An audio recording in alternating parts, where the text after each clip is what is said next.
kita mulai dengan baca basmalah. Bismillahirrahmanirrahim. Innal hamdalillah qad anzalal qur'ana liyakuna hidayatan lil muttaqin wa anzala sakinata fi qulubil mu'minin wa ja'alal islam rahmatan lil alamin. Asyhadu an la ilaha illallah wahdahu la syarikalah wa asyhadu anna Muhammadan abduhu wa rasuluh. Allahumma salli wa sallim ala uswatina wa qudwatina Muhammadin sallallahu alaihi wasallam wa ala alihi washabihi wa man tabi'ahum bi ihsanin ila yaumiddin. Qala Allah ta'ala subhanaka la ilma lana illa ma 'allamtana innaka antal alimul hakim. Wa qala aidan ya ayyuhalladzina amanu idza qila lakum tafassahu fil majalisi fafsahu yafsahillahu lakum. Wa idza qila suju fangsuju yang yarfa'illahu alladziina amanu minkum walladziina utul ilma darajat. Wa qala Rasulullah sallallahu alaihi wasallam man yuridillahu bi khairan yufaqihu fid din. Sadaqallahu alladzi wa sadaqa rasulul karim. Hadirin rahimakumullah, azni wa iyyakum. Mudah-mudahan Allah senantiasa memuliakan kita semuanya. Kita awali dengan bersyukur kepada Allah pada malam hari ini kita bisa melaksanakan kewajiban kita sebagai hamba Allah, melaksanakan sholat fardu, sholat maghrib secara berjamaah, kemudian dihiasi dengan sholat sunnah ba'diyah, kemudian dilanjutkan dengan fardu Allah yang lain. Kewajiban kita thalabul ilmi faridatun ala kulli muslimin. Menuntut ilmu adalah kewajiban bagi setiap muslim. Jadi kedudukannya berimbang. Salat 5 waktu dengan menuntut ilmu.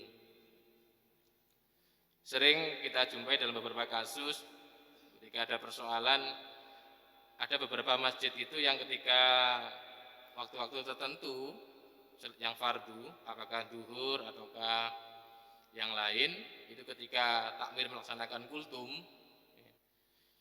itu kalau ada kultum kajian ilmu, mana yang didahulukan, sholat sunnah ba'diyah atau mendengarkan kultum. Itu juga jadi persoalan itu. Ada yang ngeyel sholat sunnah ba'diyah dulu, baru dengan kultum. Kalau saya memilih mendengarkan kultum dulu, karena kajian ilmu termasuk fardu. Ya, dalam kaidah fikih harus didahulukan yang wajib dibanding yang sunnah. Kalau kebetulan ada tugas yang nggak bisa ditinggal, maka saya menjauh dari majelis. Saya sholat sunnah jauh, yang tidak berada di dekat majelis ilmu. Saya sholat sunnah ba'diyah dan segera melanjutkan aktivitas.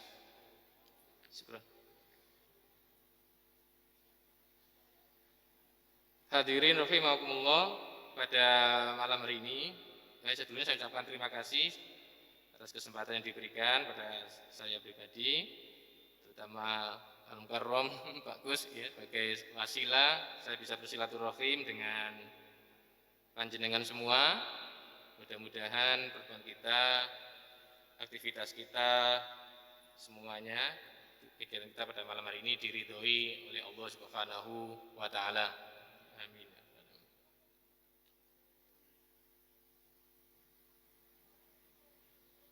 Tadi kalau kita lihat imam ya, membaca surat Al-Ahzab ya, kok kebetulan sehati dengan saya ini.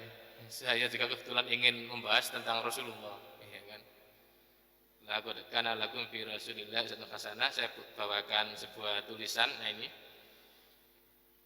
kaifa nata'amalu ma'as sunnati nabawiyah. Bagaimana cara kita berinteraksi dengan sunnah Nabi.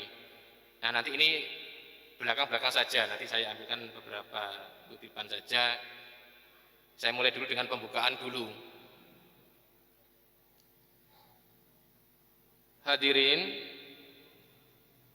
yang pertama yang perlu kita perhatikan adalah kedudukan Rasulullah SAW.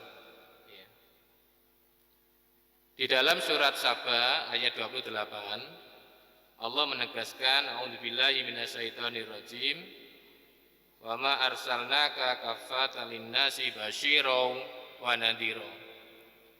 Jadi Rasulullah SAW ini diutus oleh Allah kaffatan linnas, bersifat universal untuk semua manusia di muka bumi, dari suku manapun, dari ras manapun, dari bangsa manapun, berlaku universal. Bukan hanya berlaku untuk bangsa Arab dan sekitarnya, tetapi Rasulullah peranannya jauh lebih besar.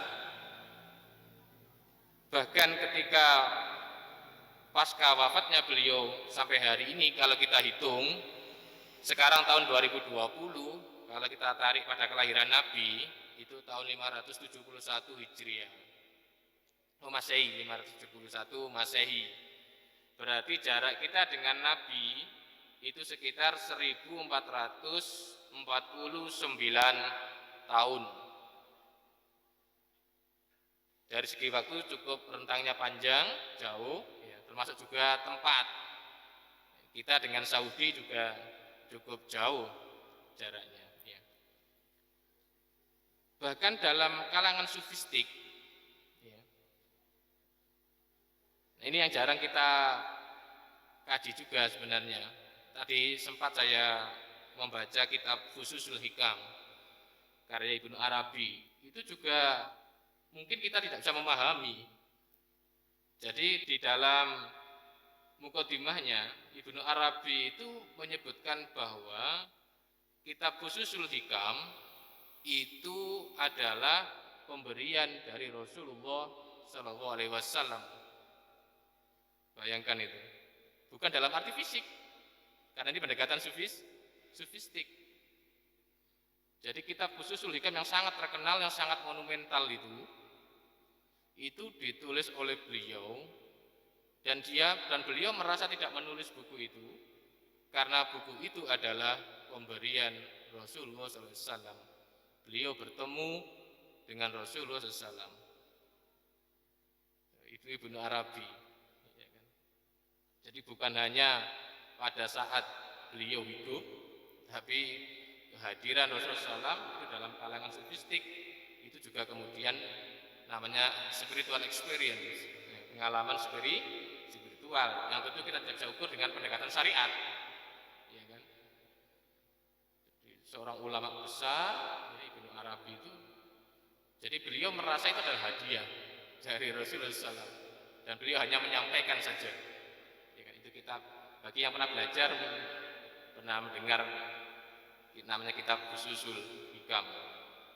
Saya juga mikir-mikir sendiri itu, gimana itu? Apakah dalam mimpi, ya kan? Apakah di alam ruh, ya kan? Itu bisa jadi kemudian orang-orang tertentu itu kemudian pada tingkatan-tingkatan yang mungkin bagi kita tidak masuk akal, gitu. Ya, tapi itulah yang kalau kita kaji dalam beberapa kajian keilmuan itu kita temukan fakta-fakta seperti itu. Oleh karenanya betul sekali yang disampaikan oleh Syekh Qardawi, inna azmatal muslimina al-ula, sesungguhnya krisis utama yang dihadapi oleh kaum muslimin adalah azmatul fikr, yaitu krisis pemikiran. Kita seringkali beragama kebiak-uya, kebiak-uya. Meskipun kita mungkin ada yang anggota Muhammadiyah misalnya, ya, bermuhammadiyah, seperti saya misalnya, kebetulan bergabung dengan perkumpulan Muhammadiyah, atau mungkin jamaah ada yang bergabung dengan yang lain. Ini mohon izin saya pegang ya.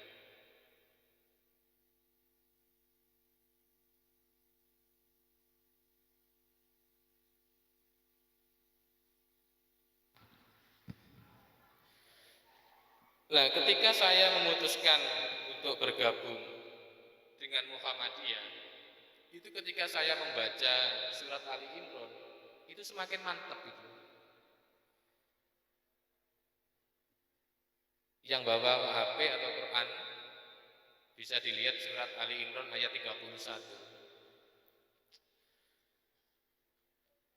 Qul in kuntum tuhibbunallaha fattabi'uni yuhibbukumullah wa yaghfir lakum dzunubakum wallahu ghafurur rahim.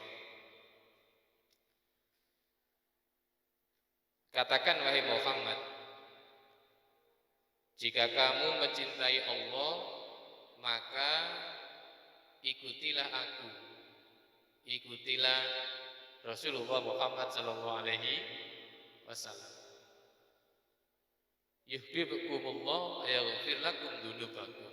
Maka Allah akan memberikan atau membalas cintamu dan mengampuni dosa-dosamu.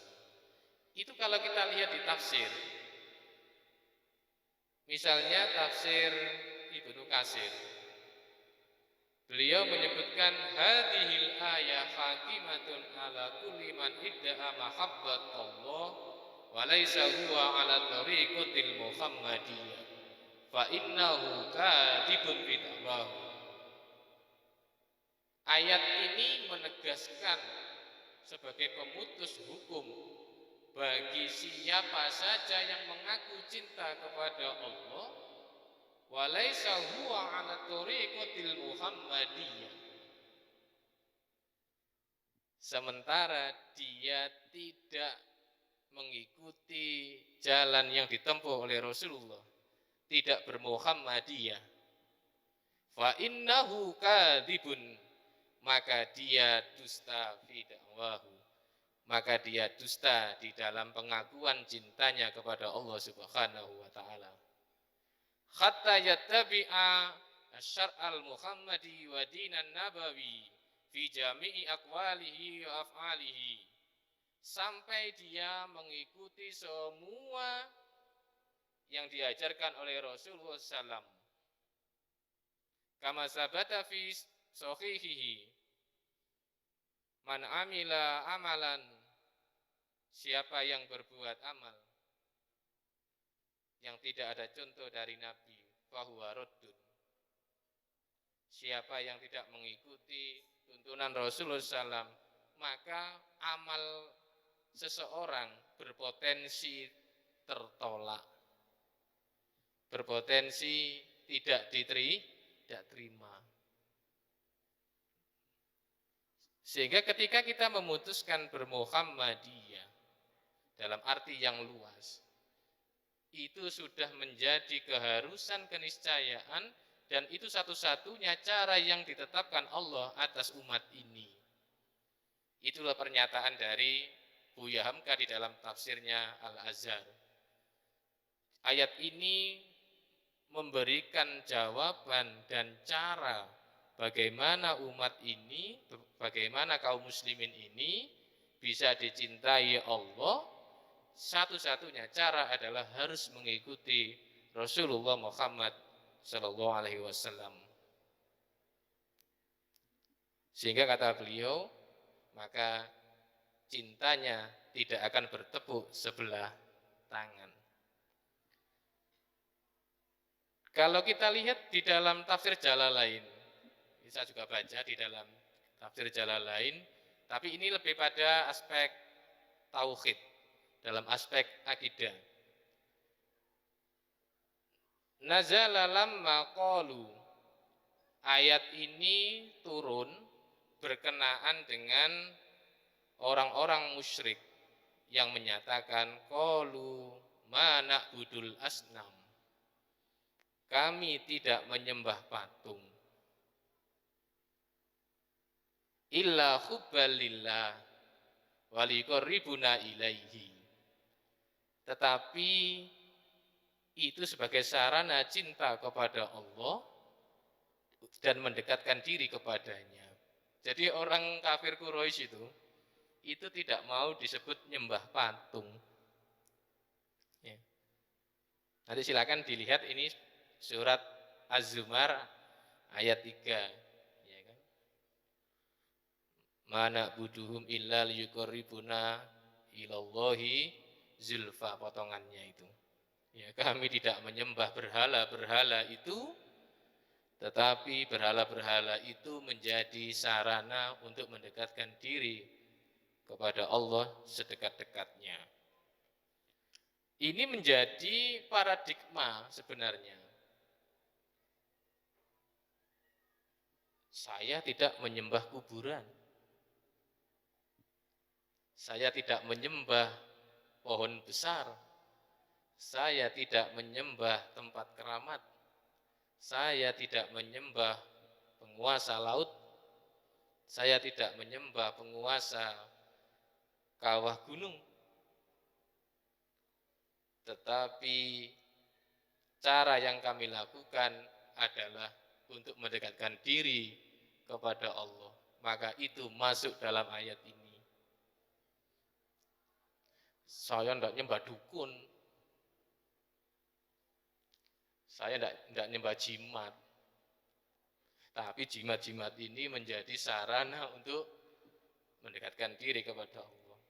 Maka cara seperti itu berarti tidak mengikuti cara yang diajarkan oleh baginda Rasulullah Muhammad Sallallahu Alaihi Wasallam. Jadi Al-Quran itu kadang berbicara secara paradigmatik. Secara paradigmatik. Yang itu berlaku untuk setiap zaman, berlaku di setiap waktu, tidak terbatas pada masa turunnya Al-Quran. Sehingga menegaskan bahwa kalau mau beribadah harus mengikuti cara yang diajarkan oleh Rasulullah Muhammad Sallallahu Alaihi Wasallam. Tidak boleh dengan cara yang dibuat-buat sendiri, apapun itu alasannya, ya kan? Sama kan? Orang kafir Quraisy tidak mau dituduh penyembah patung, sama dengan sebagian perilaku kaum muslimin yang tabarruk fil kubur, minta berkah di kubur juga tidak mau disebut memohon, menyembah di kubur. Tapi jawabannya adalah sama. Kubur ini sebagai sarana untuk mendekatkan diri kepada Allah. Tentu enggak sembarang kuburan. Lan kula jenengan dikubur enggak ana sing marani ya. Ya tentu saja ini kuburan-kuburan yang diyakini di dalamnya ada orang soleh begitu ya kan. Sampai kemudian Rasulullah SAW di dalam menjaga akidah itu kan kalau kita lihat beberapa hadis, ya. La tutruni kama atratin nasara Isa bin Maryam. Janganlah kalian memuliakan aku secara berlebihan sebagaimana orang Nasrani memuliakan Isa ibnu Maryam. Sampai ada hadis lagi, la taj'alu qabri 'idan. Jangan jadikan kuburku sebagai tempat yang ramai. 'Id, hari raya itu. Ramai. Sekarang ini banyak kuburan, mohon maaf, jadi tempat rekreasi. Ya kan? Saya sering ditanya, lu katanya Muhammadiyah enggak boleh ziarah kubur. Ngawur. Ziarah kubur itu sunnah. Kuntu nahatukum an ziyaratil kubur fal an fajuruha. Rasulullah pernah melarang, ya kan, berziarah kubur. Mengapa dilarang? Karena dulu ada kebiasaan dari ahlul kitab Yahudi dan Nasrani yang menjadikan kubur para nabi, kubur orang-orang soleh di kalangan mereka sebagai tempat ibadah. La'anal yahudi wan nasara ittikhadu kubur anbiya'ahum masajid. Sampai mereka dilaknat gara-gara menjadikan kubur para nabi mereka sebagai masajid. Masajid itu jamak dari masjidun. Jadi kalau masjidun satu masjid, masajidun itu banyak masjid. Jadi kalau kita menjadikan kuburan sebagai tempat ibadah, itu berarti kita mengikuti jejak langkah amaliyah Yahudi dan Nasrani. Sehingga Rasulullah sangat hati-hati di dalam menjaga akidah umat ini. Kalau kita pertajam di aspek syahadat Rasul, asyhadu anna Muhammadar Rasulullah, itu diantara rukunnya adalah tidak boleh ifrad dan tafrid. Tidak boleh berlebihan memuji Rasulullah SAW dan tidak boleh meremehkan kedudukan Rasulullah SAW. Jadi tidak boleh berlebihan, tidak boleh meremehkan. Kita harus menempatkan pada porsinya, pada kedudukan yang sebenarnya. Kul Muhammad Abdullah wa Rasuluh. Katakan Muhammad adalah utusan Allah, hamba Allah dan utusannya. Itu posisi yang tepat. Tidak boleh berlebihan, tidak boleh hulu di dalam memuliakan Rasulullah SAW. Ya.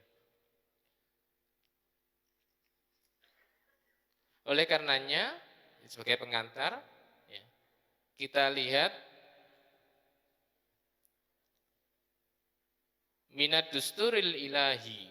Yang pertama, bagaimana cara kita berinteraksi dengan Rasulullah. Kita lihat dulu beberapa aturan yang berasal dari Allah Subhanahu wa ta'ala. A'udzubillahi minasyaitonirrajim. Laqad manallahu 'alal mu'minin. Sungguh Allah telah memberikan karunia kepada orang-orang yang beriman. Idba'atsa fihim rasulam min anfusihim. Dengan diutusnya Rasulullah SAW di tengah-tengah mereka yang berasal dari kalangan mereka. Ini konteksnya adalah dulu masyarakat Mekah. Yatslu alaihim ayatihi wa yuzakkihim wa yu'allimuhumul kitaba wal hikmah wa in kanu min qablu lafi dhalalim mubin. Di mana Rasulullah SAW membacakan kepada mereka ayat-ayat Allah, mensucikan mereka, mengajarkan kepada mereka, mengajarkan Alkitab, Al-Quran dan hikmah. Al-hikmah dalam beberapa tafsir disebut as-sunnah. Jadi hikmah itu salah satu tafsirnya adalah as-sunnah nabawiyah. Makanya ada ulama yang menyebut sunnah itu sebagai wahyu kedua. Sunnah itu sebagai wahyu kedua. Wa ma yantiqu anil hawa in huwa wahyuha. Jadi yang keluar dari lisanku, kata Nabi, itu bukan berasal dari hawa nafsuku, tetapi itu juga wahyu.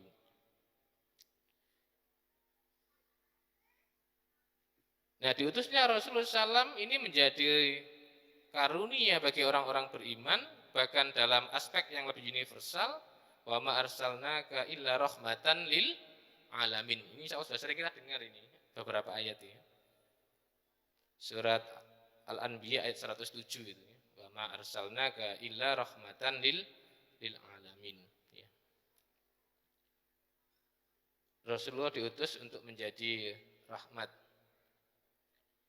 Kemudian ayat yang lain, ya ayyuhalladzina amanu, wahai orang-orang yang beriman, atiullaha wa atiur rasul wa ulil amri minkum. Taatlah kepada Allah, taatlah kepada Rasul dan ulil amri. Fa in tanazatum fi syai'in farudduhu ilallahi war rasul.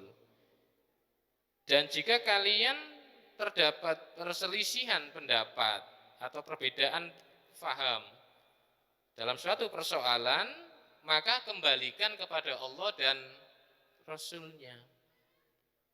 Itu adab kita begitu. Ya. Jadi SOP ini sudah SOP itu. Kok beda persoalan satu ulama dengan yang lain, terjadi perbedaan pendapat, maka SOP-nya adalah cek bagaimana petunjuk Allah, cek bagaimana penjelasan Rasul. Karena Rasul itu adalah bayanul Quran. In kuntum tu'minuna billahi wal yaumil akhir. Nah, ini kadang menarik itu. Ayat ini ditutup dengan jika kamu beriman kepada Allah dan hari akhir. Berarti kalau tidak punya sifat iman kepada Allah dan hari akhir, sulit, mesti podo al ngeyelu, mesti ngeyel-ngeyelan ae. Disifati dengan sifat ini, iman kepada Allah, iman kepada hari akhir. Tinggalkan egomu. Masan kita punya pikiran yang cemerlang, cerdas, brilian. Ya kan? Kalau sudah seperti ini, tanggalkan. Ya kan? Iman dikedepankan. Ya kan? Mengikuti seruan Allah dan Rasulnya. Ya kan? Kalau masih berpegang pada pendirian akal sendiri, ya, akal pikirannya sendiri, ya, tidak akan selesai masalah. Ya kan? Nah, yang di sini ulil amri kenapa tidak dimasukkan?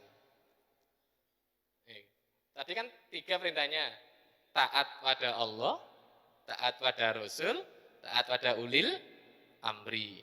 Ketika ada persoalan, cukup kembalikan kepada Allah dan Rasul. Ulil amri tidak dicantumkan. Kenapa? Ulil amri levelnya, derajat makomnya di bawah kenabian. Sehingga tidak maksum. Kalau Nabi maksum, ya kan, Al-Quran absolut, ya, kebenarannya absolut, ya kan.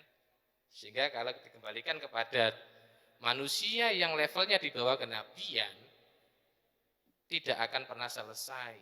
Itu pun dengan syarat kalau sifat iman itu betul-betul menancap di dalam diri seseorang yang mengaku beriman kepada Allah. Kemudian berikutnya, la taj'alu du'a ar-rasuli bainakum ka du'ai ba'dikum ba'dun. Al-ayah. Jangan kamu jadikan panggilan Rasul itu seperti panggilan sesamamu. Ini adab. Ya. Jadi tidak boleh memanggil Rasulullah Muhammad sebagaimana kita memanggil teman sendiri. Bejo. Tidak boleh. Muhammad tidak boleh. Ya. Makanya dalam beberapa ayat, ya ayyuhan nabi. Ya kan? Al-Quran itu, ya ayyuhan nabi. Ya, kan? Ya ayyuhar rasul. Jadi harus disebutkan Rasulullah Muhammad Shallallahu Alaihi Wasallam. Nah, beberapa waktu saya membaca tulisan di media tentang SAW itu loh. Saya juga mikir juga itu. Jadi, Nabi Muhammad SAW. Terus penulis itu menyebutkan, masa kepada Rasulullah disingkat SAW. Satunya lagi SWT ya. Kalau Allah SWT. Saya mikir-mikir juga itu. Saya sering nulis artikel atau makalah itu pakai SAW itu. Saya mikir-mikir juga. Sekarang saya coba tulis lengkap itu. Ya kan? Nabi Muhammad Shallallahu Alaihi Wasallam. Kalau di Bulughul Maromnya Hasan yang persis itu disingkat cukup huruf short. Jadi kolan Rasulullah short, nah gitu. Maksudnya Shallallahu Alaihi Wasallam itu saya temukan di terjemah Bulughul Maram yang warna merah, pink atau merah itu, ya, yang sering dipakai juga untuk kajian-kajian. Jadi tidak boleh. Nah ternyata memang betul, saya baca tafsirnya, kebiasaan memanggil ya Muhammad itu adalah kelakuannya Abu Jahal, CS, Abu-Abu, ya Abu Sufyan, ya. Jadi itu mereka memang enggak apa istilahnya ya. Manggilnya tuh kudu gitu ya, kudu, sumber pucungnya kudu. Ya kan? Manggilnya langsung ya Muhammad, ya Muhammad. Nah, kita orang beriman enggak boleh. Ya kan? Ya Rasulullah, ya Nabi Allah, atau ya Muhammad Rasulullah SAW, gitu ditambahi secara lengkap. Bahkan di surat Al-Hujurat itu kalau kita lihat di ayat kedua, ya ayyuhalladzina amanu la tarfa'u aswatakum fawqa sautin nabi wa la tajharu lahu bil qawli kajahri ba'dikum li ba'din an tahbata a'malukum wa antum la tash'urun. Wahai orang beriman, janganlah kamu meninggikan suaramu di atas suara Nabi. Jangan kau keraskan suaramu sebagaimana kau berbicara dengan sesamamu. Ya, sak koncone dhewe. Ya, itu adab juga itu. Bahkan itu bisa menghancurkan amal tanpa disadari. Ya kan?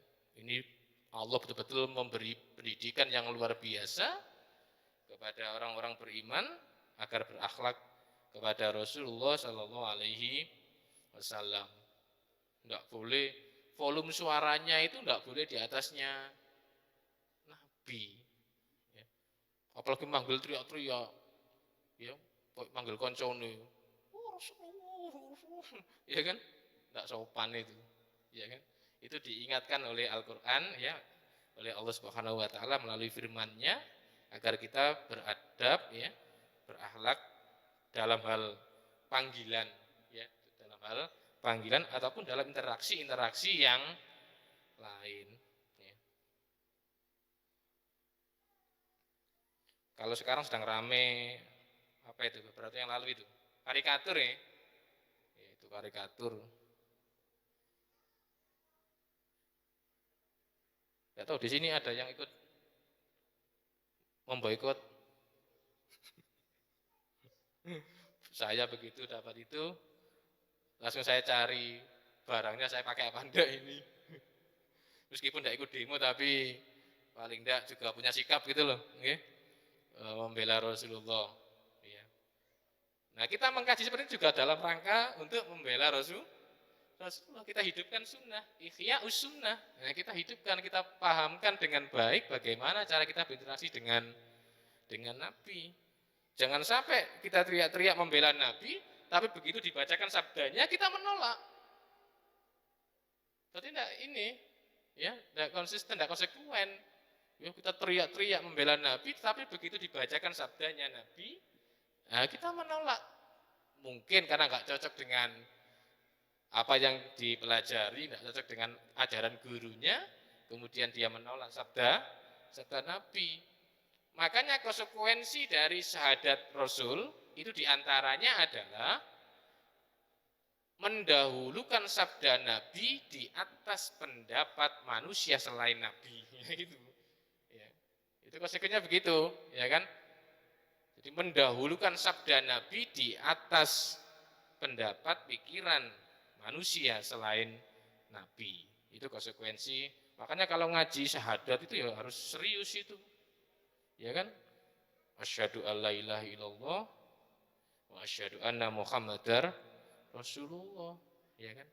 Kita gampang mengucapkan itu, tapi kita jarang mengkaji secara mendalam, ya kan? Makna hakikat dari dua kalimat syahadat. Nah, tahu di sini apa sudah ada kajian tauhid nih? Itu biasanya kalau kajian tauhid nanti biasanya dibahas secara mendalam, ya. Itu rukunnya banyak, itu rukun la ilaha illallah itu banyak, ya. Konsekuensinya, syarat-syaratnya. Jadi tidak sekedar kalimat yang mudah diucapkan ketika hidup, yang itu ternyata beberapa kasus itu sulit mengucapkan la ilaha illallah ketika menjelang wafat, ketika sakaratul maut, ya kan? Kemudian yang terakhir yang dikutip dalam tulisan ini, wa ma atakumur rasulu fakhuduhu wa ma nahakum anhu fantahu. Ini potongan surat Al-Hasyr. Dan apa-apa yang datang dari Nabi kepadamu maka ambil, dan apa-apa yang dilarang maka tinggalkan. Ini berkaitan dengan syariat, ya. Berikutnya min miskatin nubuwah, dari lentera kenabian. Berarti dari hadis-hadis Nabi yang berkaitan dengan hadis agar kita berinteraksi dengan cara yang tepat dengan Rasulullah SAW. Yang pertama diriwayatkan oleh Bukhari dari Abu Hurairah. Qala Rasulullah SAW, kullu ummati yadkhulunal jannah illa man abai. Ini insyaallah sudah banyak yang hafal ini. Semua umatku masuk surga, akan masuk surga kecuali yang tidak mau. Qalu wa man ya'ba ya Rasulullah? Sahabat bertanya, siapakah orang yang tidak mau itu ya Rasulullah? Qala, Nabi menjawab, man ata'ani dakhalal jannah wa man asani faqad aba. Siapa yang mentaatiku dia masuk surga, wa man asani faqad aba. Dan siapa yang durhaka kepadaku maka dialah orang yang tidak mau masuk surga. Lah ini bersikap aso ini. Ya kan? Dia tidak mau mengikuti bahkan menolak. Maka kadang saya pribadi ketika belum bisa melaksanakan sunnah Nabi secara sempurna, saya tanamkan pada diri saya tidak berbuat ini, tidak menolak sunnah Nabi, apalagi menentang sunnah Nabi. Kebetulan belum mampu mengerjakan, belum mampu melaksanakan dengan baik apa-apa disunahkan oleh Rasulullah Sallallahu Alaihi Wasallam itu. Tapi jangan sampai punya sikap ini, menolak apalagi menentang, ya kan? Makanya kembali kepada surat Ali Imran 31 tadi, ya. Jadi itulah jalan yang ditunjukkan Allah agar kita diberi balasan cinta dan diberikan ampunan, ya kan? Itu kalau di tafsir jalan lain, yuhibbukumullah itu bermakna yusibukum. Asaba yusibu itu dalam bahasa Arab pengembalian secara kontan, gitu. Jadi kembalian secara kontan itu namanya asaba yusibu. Jadi kalau kita mengikuti jalan yang ditempuh oleh Rasulullah Muhammad SAW, maka Allah akan memberi jawaban balasan secara kontan berupa cinta itu. Itu maksud dari yuhibbukumullah wa yaghfir lakum dunubakum. Kemudian hadis yang kedua, ini juga sudah populer, taraktu fikum syai'aini lan tadillu ba'dahuma kitabullah wa sunnati. Ini juga beberapa redaksi nanti ya. Ada beberapa redaksi ini yang diriwayat rawahul Hakim an Abi Hurairah. Aku tinggalkan kepada kalian dua warisan atau dua persoalan atau dua sesuatu gitu ya, yang tidak akan tersesat kalau kita mengikuti dua warisan Rasulullah itu, yaitu kitabullah Al-Quran sunnati dan sunnah Nabi. Nah, ini dua warisan ini yang harus kita tamasuk bil Quran wa sunnah. Betul-betul kita berpegang pada Quran dan sunnah. Meskipun caranya nanti biasanya juga harus pendekatan ilmu ya. Jadi tidak bisa ini kita langsung tiba-tiba kutip ayat, terus kemudian kita pahami hukumnya sembarangan, serampangan, itu juga berbahaya nanti. Makanya kalau saya lihat dulu tafsirnya dulu. Ini ayat ini maunya apa, maksudnya apa, kita lihat penjelasannya apa. Hadis juga begitu. Kalau Bukhari sesekali baca Fathul Bari, kita syarahnya itu, oh hadis ini maksudnya begini. Tidak boleh main asal comot ayat, comot hadis kemudian kita digunakan untuk mengambil hukum, apalagi yang tidak punya kapasitas mujtahid, imam mujtahid, kita ini nggak masuk semua, jelas nggak masuk kategori. Ya. Ulama hadis itu nggak syaratnya kewetat loh.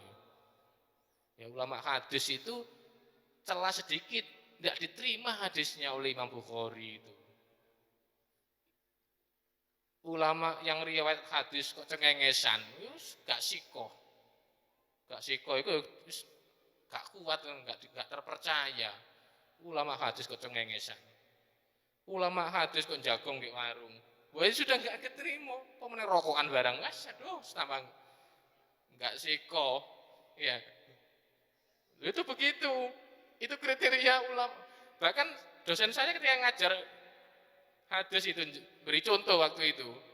Imam Bukhari itu mau mengambil hadis dari seseorang. Ketika mau ngambil itu ternyata Imam Bukhari melihat ulama itu berbohong pada hewan piaraannya. Tidak tahu ayam atau apa itu mau janji mau ngasih makan, nggak dikasih-kasih. Ya. Itu nggak jadi. Berbalik Imam Bukhari pergi, nggak jadi diambil hadis dari orang tadi itu. Saking ketatnya syaratnya Bukhari. Nah, kalau jenengan gitu, gak masuk kategori. Makanya kalau biyen pas kuliah, guyon mbek kanca-kanca niku. Suka sikoh, suka sikoh. Gak terpercaya. Apalane kok gak masuk, gak ndobit namanya. Ya, gak ndobit itu hafalannya gak tokcer. Kaken itu gak masuk kategori lho ngeten. Belajar ilmu namanya rijalul hadis.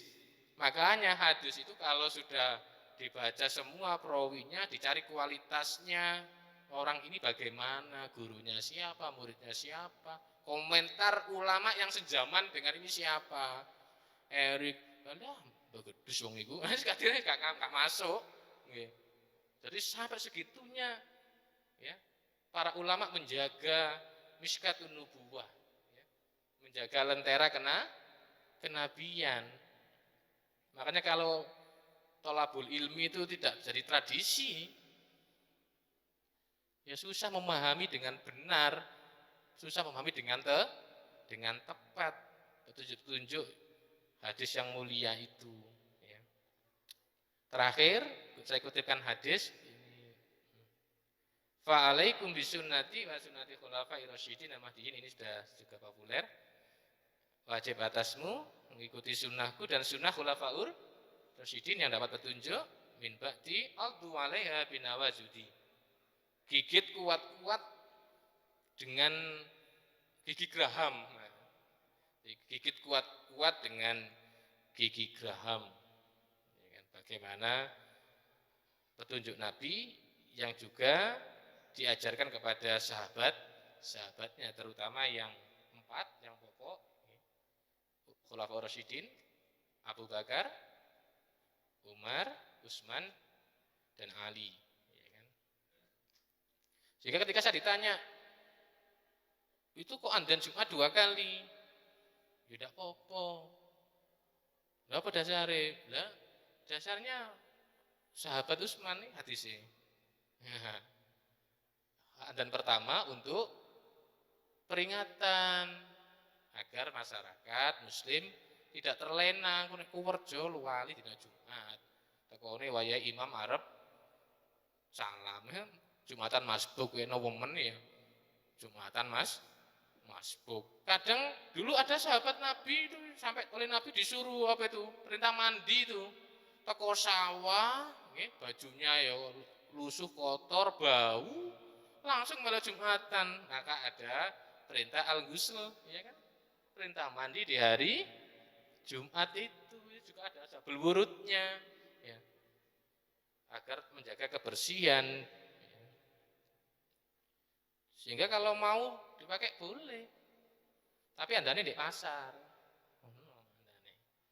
Mungkin ya, terminal. Ya. Tapi mangke jenengan nyoba-nyoba ngoten di komentari mbak wong. Apa maneh iki? Andan Jumat di pasar. Zaman sahabat Utsman andannya di pasar. Ya kan? Karena waktu itu aktivitas rata-rata perdagangan niaga. Ya. Jadi kalau misalnya mohon maaf, kalau di sini itu kok ada tanda-tanda jamaah sering masbuk. Tidak apa-apa, takmir mutuskan. Sesekali andan 2 kali itu. Kadang kula nggih gregeten kok. Lah kula munggah iku sak sopi ya. Iki opo sih iki? Ya. Kadang khotib sudah naik, padahal hadisnya jelas. Kalau khotib sudah naik mimbar, malaikat menutup catatan absennya. Nanti sudah baru banyak yang datang. Loh, ini perlu diandani 2 kali. Ya. Biar nanti mindsetnya kembali lagi untuk bersegera. Fas'au ila dzikrillah. Konteksnya begitu. Jadi tidak kemudian menghilangkan tujuannya apa, maksudnya apa. Satu syariat yang dilakukan oleh sahabat itu. Ya. Atau mungkin sekarang kalau nggak perlu ke pasar, mic-nya sudah bisa menjangkau jarak yang jauh. Ya tidak apa-apa, tidak harus adzan ke pasar. Ya. Tapi dipahamkan dulu gitu ya, dikasih bil hikmah. Jadi didahulukan bil hikmah. Aja durung-durung wajah dilhum ya kan. Wis durung-durung debat. Tahapannya itu bil hikmah. Bil mau'idotil hasanah, ya kan. Lah kula nek usul ngoten niku ya iso geger mek kanca bareng. Lha iku kudu Muhammadiyah iku. Ya kan. Padahal tujuannya itu loh biar segera responsif gitu loh ya. Ketika waktu Jumat ndak mepet-mepet ya. Kadang andan kayak gumbruduk teko terus sholat Jadi khotibe mulai pukul 5 sing kono sholat sunah kabeh. Iya. Coba kalau kemudian lebih tertib gitu kan. Lebih tertib. Lho kadang kula nggih mikir-mikir sing nyeleneh-nyeleneh kadang kan nggih mboten umum. Saya pernah sholat di masjid yang kebetulan ada qobliyah Jumatnya. Ada qobliyah Jumatan. Tak delok rapi yo. Jadi ketika khatib naik mimbar itu sudah posisi siap semua.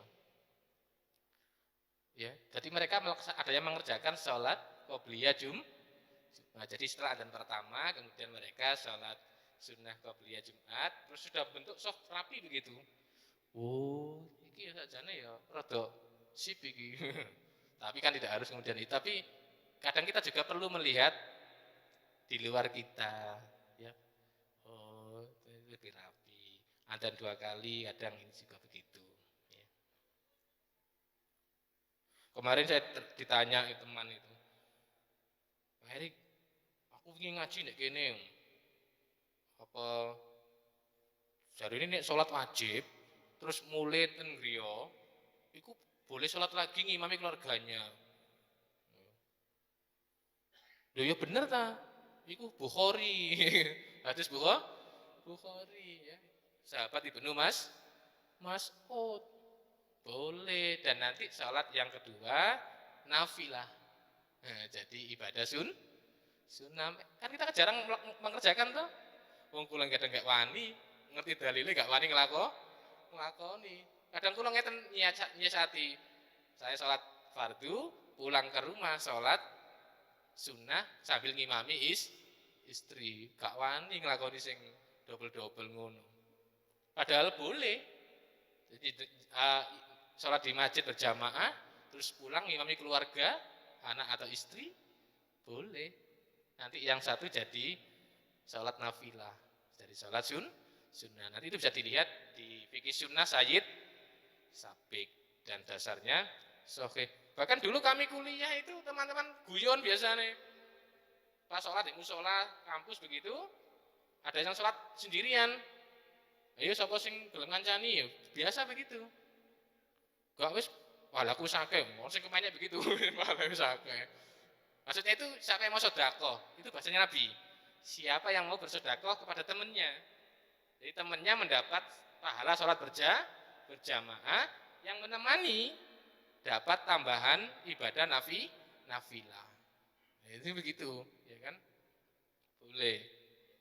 Nah, seperti itu kadang juga perlu pemahaman yang baik, ya tidak serta-merta kemudian mengambil hukum secara serampangan. Termasuk saya sendiri juga begitu, ngapunten kadang nggih terus belajar, ya sehingga kemudian banyak hal yang tadinya belum tahu jadi kita tadi itu coba ketemu Nabi ya apa coba, dan itu menjadi karya monumental. Coba itu kan nggak pernah bayangkan. Ya, dia mengaku bertemu dengan Nabi, dihadiahi kitab. Jadilah kitab yang sangat terkenal dalam dunia Islam. Coba. Itu kan kalau kita tidak baca tidak tahu. Oh, no sing model begini itu. Sama dengan nanti yang lain ketika kita memahami sunnah Nabi, ada yang begini, ada yang begini. Itu tidak usah kemudian mudah menjustifikasi. Bisa jadi dia ambil aspek bayani, tekstualnya. Ada yang mengambil makna yang lain. Pendekatannya beda-beda. Tapi intinya adalah sama-sama bentuk cinta kita kepada Rasulullah. Itu semangatnya begitu. Gak usah gegeran aja. Gak budrek. Beda titik ngono. Ya kan koyok gak gelem akur ya kan satru ke saru ya. Satruan ae. Seperti itu gambarannya beberapa kutipan ayat Al-Qur'an dan beberapa kutipan hadis Nabi sebagai dasar cara kita berinteraksi dengan sunnah Nabi yang mulia, sunnah Nabi yang suci ini. Mudah-mudahan kita tergolong sebagai pengikut Rasulullah SAW. Demikian sudah asing ya? Ditutup, apa ada pertanyaan?